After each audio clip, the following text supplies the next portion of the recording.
Fala um pouquinho para mim, então, a respeito do... Porque, por exemplo, você falou que o espectro autista eles são 3 níveis. Uhum. 3 níveis, 3 né? níveis. Mas dentro desses 3 níveis, você tem também alguém que, por exemplo, é 1.8, 1.9, Uhum. 1.1, né? Você tem, às vezes, um nível 1, mas que é um nível 1 que, às vezes, é mais... Não sei. Como é que seria isso? Por isso que a gente fala do espectro, né? Hoje em dia a gente tem essa nomenclatura 1, 2 e 3, porém a gente vê muitos, às vezes, profissionais, porque quando a gente fala de laudo, quem coloca o CID vai ser o médico, né? Não que a gente não faça a nossa avaliação, mas por uma questão legal, depois para fazer CIPTEA, que é a carteirinha do autismo, a gente vai precisar também dessa nomenclatura do médico.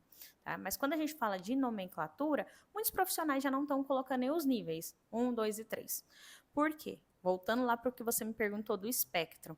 Dentro do nível 1, é o que eu te falei. Se nenhum indivíduo é igual ao outro, quando a gente fala assim, lógico, ele tem algumas características, sinais, que é de diagnóstico, tá? Que a gente vai perceber e que funciona ali para a gente fazer essa avaliação. Porém, dentro do nível 1, talvez esse autista nível 1, ele pode ser 30% ele tem dificuldade na comunicação. Né? E o outro autista, vamos pensar em várias pessoas autistas. E o Tudo de outro, nível 1. isso, tudo do nível 1. E o outro autista, em comunicação, ele apresenta dificuldade 40%.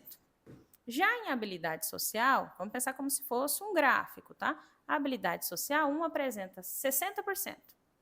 E o outro, mesmo sendo nível 1, 20%. É isso que a gente fala, não vai ser igual. Eles apresentam dificuldade, mas não é igual. Nenhum vai ser igual ao outro. Uhum. Então, por isso que dentro de um nível, às vezes dentro da comunicação, ele é nível 1. Só que a habilidade social, às vezes, ele vai precisar de muito apoio. Porque quando a gente fala do transtorno e dos níveis, a gente está falando de apoio. O tanto de apoio que esse nível vai precisar. Por isso que mudou a nomenclatura. Porque quando a gente falava nível leve, moderado e grave, parecia assim: ah, então o leve é tranquilo. Não, porque pensa no exemplo que eu dei. Às vezes, nessa questão de habilidade social, ele precisa de muito apoio. É leve para quem? Aonde que é leve? Não é leve. Por isso que a gente fala, independente do nível. Você viu que você me fez uma pergunta no início da questão do prejuízo. Eles precisam de apoio, independente qual é o nível. Eles vão precisar de apoio.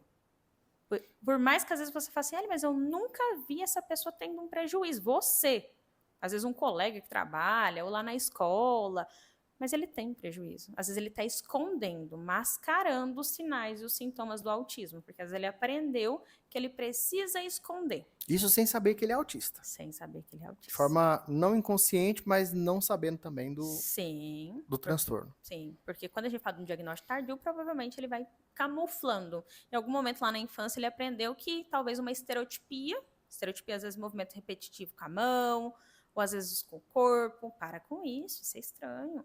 Não faz isso. E ele começa a se conter, segurar. Ou olha, eu aprendi que eu tenho que olhar no olho. E às vezes ele está fazendo um esforço muito grande para olhar no olho, mas ele aprendeu que tem que olhar no olho. Então a gente vê que ele vai aprendendo a esconder.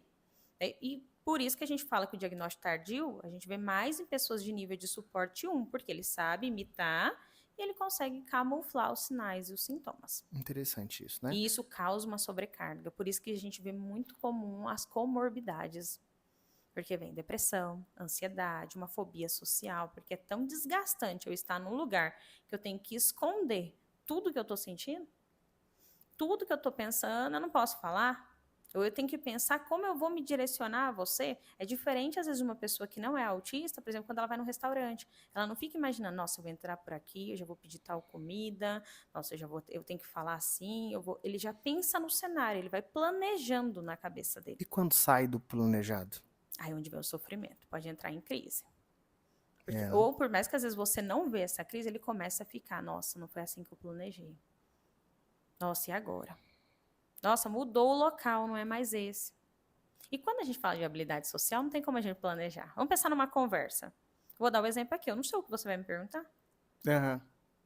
Como que Num eu caso de um planejo? autista, ele ficaria, poxa, mas o que você vai me perguntar, cara? Mas anota aí. Porque por isso que a gente fala que às vezes ele precisa ter algo que direciona, né? Algum modelo, alguma coisa assim dele ver, dele conseguir planejar, porque eles precisam. Por isso que a gente fala muito até da criança.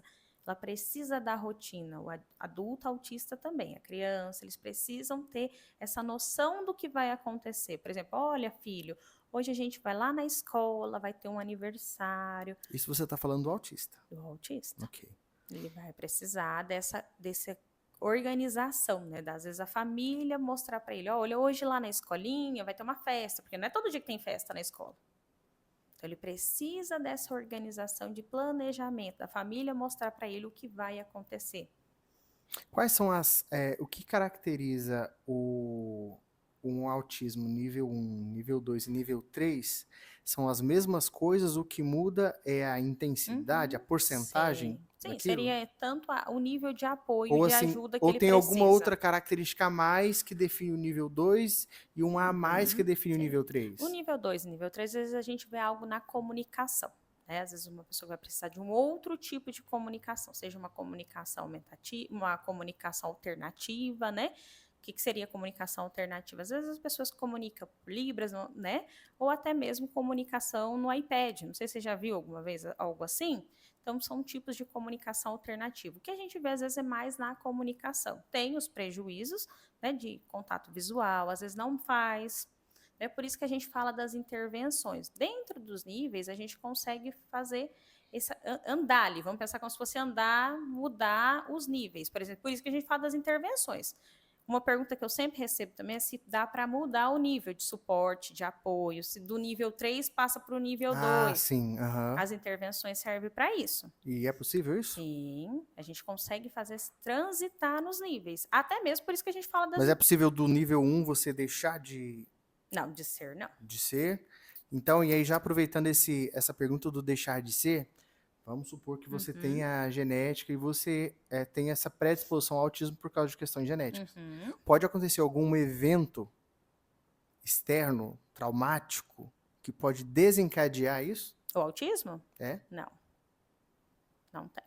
A gente, por isso que eu te falei, 99% a gente fala de genética. Tem outros fatores que a gente fala, mas é mínimo, é menos de 1,8. Não é irrelevante, né? Tem alguns outros fatores externos, mutações genéticas, que a gente fala mais, a maior parte, fatores genéticos.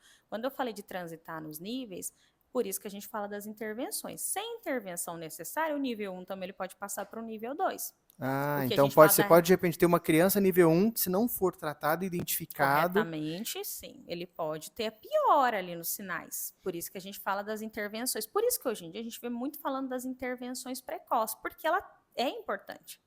E muito. E existe ainda muito aquela negativa por parte dos pais?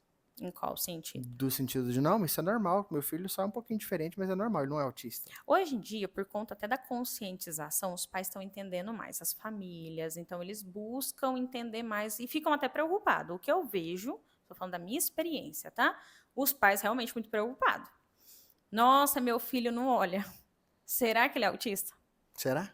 Então a gente vê muito essa preocupação. Mas será que é normal da infância também, a criança de uma certa idade não querer olhar? Aí a gente vai... Me responde, eu tenho um filho de 2 anos, por favor.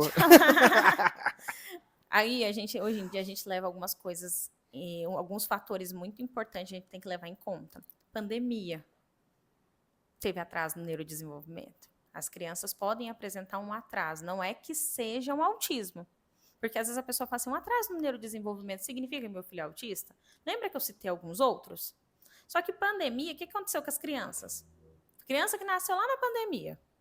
Ela não teve contato com as pessoas. Ficou fechada. Sim, aí às vezes voltou, mas uma criancinha que nasceu na pandemia e voltou, aí tem que olhar no olho, cumprimenta fulano, seu tio, abraça. E às vezes fala, nossa, esse menino não tá abraçando. Nossa, ele não tá olhando no olho. Nossa, as pessoas chegam e ele se esconde. Esse é um fator muito importante que a gente tem que levar em consideração também. Crianças que nasceram na pandemia, elas podem apresentar algumas características, por isso tem que ser alguém especializado. Por quê? Nem tudo vai ser autismo. Por isso que a gente fala, lógico, tem. Né? Às vezes as pessoas perguntam, todo mundo é autista? Virou moda? Né? Não, é porque... E outra coisa que acontece, como a gente começa a trabalhar muito a conscientização do autismo, os pais estão mais atentos. Por isso que o diagnóstico subiu. Sabe, a prevalência de autismo que a gente vê, o número subiu por conta até da informação. Os pais, os adultos, começou a ter mais informação sobre isso, em como detectar. Olha, então se meu filho não está olhando, 4 aninhos de idade não fala nada, e agora? Eu posso levar já no especialista para fazer essa avaliação. Bom, muito bom. Para você que está acompanhando e gostando da nossa conversa, não esqueça que a Dalmases está com a pós-graduação com inscrições abertas para especialização em ABA, Isso. que é, me ajuda aí, Análise do Análise comportamento Behavior aplicado. Application, é isso mesmo, né? Análise do desenvolvimento, comportamento. Isso, análise do comportamento aplicada. Análise do comportamento aplicado. Isso. Você acha que eu sou autista? Não. Não dá pra saber. Não é Assim, tão não tem simples traços, assim, não. não. É outra coisa, agora, usando esse gancho aí que você fez essa pergunta pra mim. É que minha mãe falava isso. Eu achava que você era meio autista porque você ficava imaginando Sim, as coisas, olhando pra cima, mas eu nunca tive problema de comunicação. Sim. Outra coisa que acontece, às vezes, quando eu tô em qualquer lugar, né? As pessoas sabem que eu sou especialista em autismo, principalmente agora que eu atendo adulto. Eu sou autista? Não é tão simples a gente fazer. E não é numa única sessão também. Ixi, é todo um processo. Lembra que eu te falei da entrevista? Às vezes a gente, principalmente para o adulto, eu vou chamar também alguém mais próximo, um familiar, para ter essas informações também. Aplicação de teste. A gente vai precisar também num neurologista ou num psiquiatra. Então não é tão simples. Não é uma única sessão que eu consigo dar o diagnóstico. Você diagnostica e e cuida. Sim, eu faço a avaliação neuropsicológica e também faço as intervenções. Entendi.